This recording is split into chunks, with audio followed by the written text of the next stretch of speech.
8 buts, 10 assists, impliqué dans 18 buts la saison dernière. C'est tout simplement énorme. Hein. Mehdi Tarfi avec encore une fois Chalouk sur le côté gauche. Dès qu'il touche le ballon de Builder, les fans croient au but. Et là la frappe, voilà.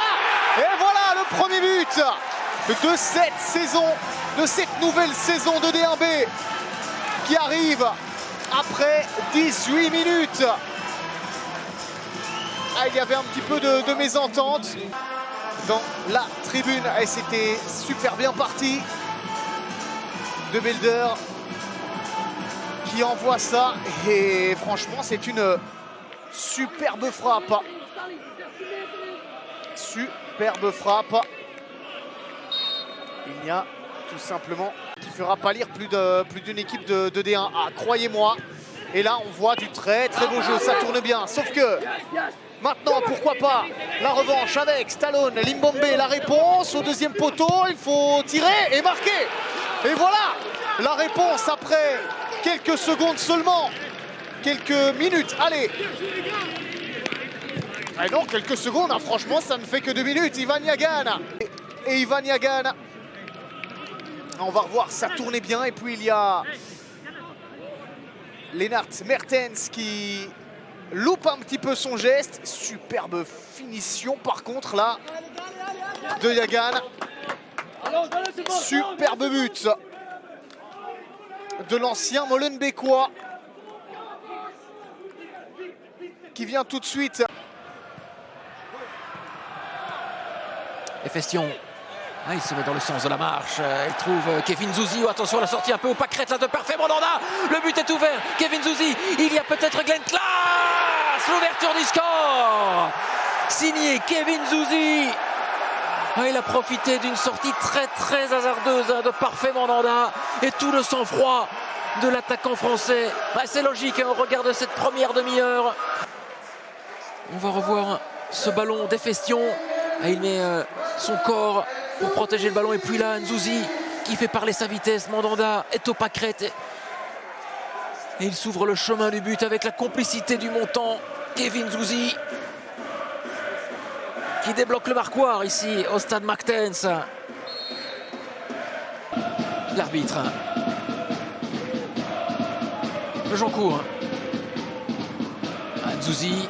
Nzouzi pour Klaas, peut-être à la balle de break avant la mi-temps, voilà qui est fait, Glenn Klaas dans une défense open bar, hein. Pardonnez-moi l'expression. Encore une fois, cette défense battue pour la deuxième fois ce soir, Parfait Mandanda. Revoyons ce ballon qui traîne. Et puis là, ouais, il y a des espaces hein, béants au cœur de l'arrière-garde des Hurlus. Glenn Klaas. C'est le 5e pour le RWDM, qui n'est pas rassasié pour autant. Ce ballon qui traîne et voilà le 3-0. Voilà le 3-0, signé Florian Le Joncourt. Encore une fois, au cœur d'une défense apathique. Hein. Il a eu tout le temps de mettre le pointu. Sortie donc de Kuiper. Et on est resté sans réaction, les pieds dans le béton. La tête, Simba, et puis là, il a un temps de retard. Ah, il est tout seul, hein. Il est esselé, étrangement seul. Hein. Florian Le Joncourt, le défenseur français, il a le temps de contrôler. Et même de faire un grand pont, je pense, là, sur William Simba. Je ne sais pas si c'était voulu, en tout cas.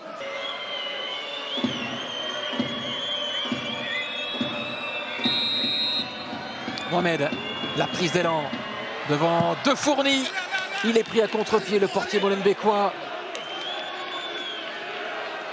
Il y a désormais 3-1. Dimitri Mohamed qui relance quelque peu le suspense. Un ballon pour Lomel et pour Belgali, le jeune Belgali. Attention à Saito, il aime bien ce genre de ballon, c'est superbe. C'est superbe, mais quel but s'il vous plaît de Koki Saito, le boulet de canon. Eh bien, Lomel qui commence parfaitement. On va revoir ça. Ça part bien. Et là, dans le dos de la défense. Oh là là là là. Elle est magnifique, cette frappe. Le boulet de canon de Koki Saito. Alors. Ça peut être pas mal comme ballon, c'est au fond. Superbe. Quelle frappe splendide. Qui d'autre que Kevin Ogas? Ah là aussi, hein, c'est une belle pioche, on vous le disait. En avant-match. Oh, quelle frappe au-dessus du mur. C'est vrai que pour l'instant, du côté des Limbourgeois, mis à part le but, on n'a pas vu grand-chose, mis à part le but. Mais de nouveau, Koki Saito qui est en zone dangereuse. Et le deuxième but. On en parlait justement. Le Japonais qui s'offre le doublé et qui devient par la même occasion le meilleur buteur de D1B.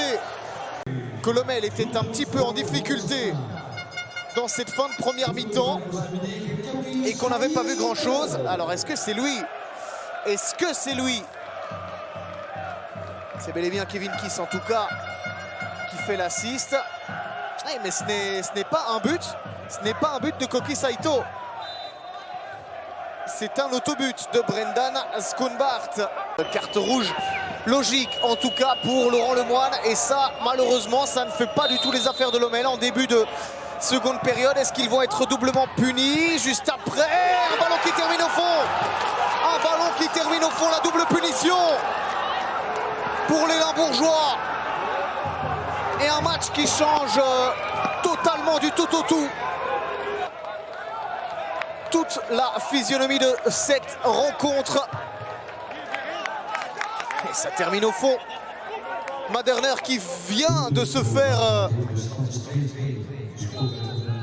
de servir de paillasson à Laurent Lemoine, qui ne demande que ça, de voir ce dernier but à l'extérieur. Il reste 30 secondes, c'est parti, c'est pas mal donné, c'est dedans. C'est dedans. Quel incroyable scénario. Waslan Beveren qui vient chercher les 3 points dans les toutes dernières secondes sur le terrain de Lommel alors que les Limbourgeois avaient tenu. Daniel Maderner qui fait mouche, qui refait mouche. C'est le meilleur buteur de 1B. Est-ce que c'est bel et bien lui qui marque? Alors est-ce que c'est bel et bien lui? Il me semble que oui. Il perd sa déviation. Doué, fait ballon de la part de Doué, plein axe, en plein dans les pieds de Dirks qui va pouvoir organiser l'attaque. C'est bon ça pour Valeno qui se met sur son pied gauche, l'ouverture du score. La voici pour Westerlo face à l'équipe de Virton beaucoup trop permissive. Tout commence par un très mauvais ballon de Doué dégagé plein axe. C'est un peu trop facile. On revoit cette relance catastrophique de la part de Marc-Olivier Doué. Et il y a du monde. Ce Kuiper est présent. Il y a bien sûr Bernat et Evason. Mais c'est finalement Capi qui inscrit le premier but des Kempene. C'est couvert par un défenseur de Virton. Dirks face à Hamzaoui. Et Dirks qui profite d'un grand pont. Attention à ce ballon pour Bernat, c'est dedans. C'est dedans. Le 0-2 signé Yann Bernat. C'est limpide. Il a eu le temps de se retourner et d'ajuster un tir à l'entrée du petit rectangle de Sardin. Il ne sait rien faire, l'ancien gardien. À moins de 10 minutes du terme. Deuxième but qui est sans doute un synonyme des 3 points. Les 3 premiers pour Jonas De Roek et son équipe. Et qui va sans doute aussi signer l'arrêt des espoirs des Gomais dans cette rencontre. À moins que une réaction. Regardez, un très bel effort de Yann Bernat.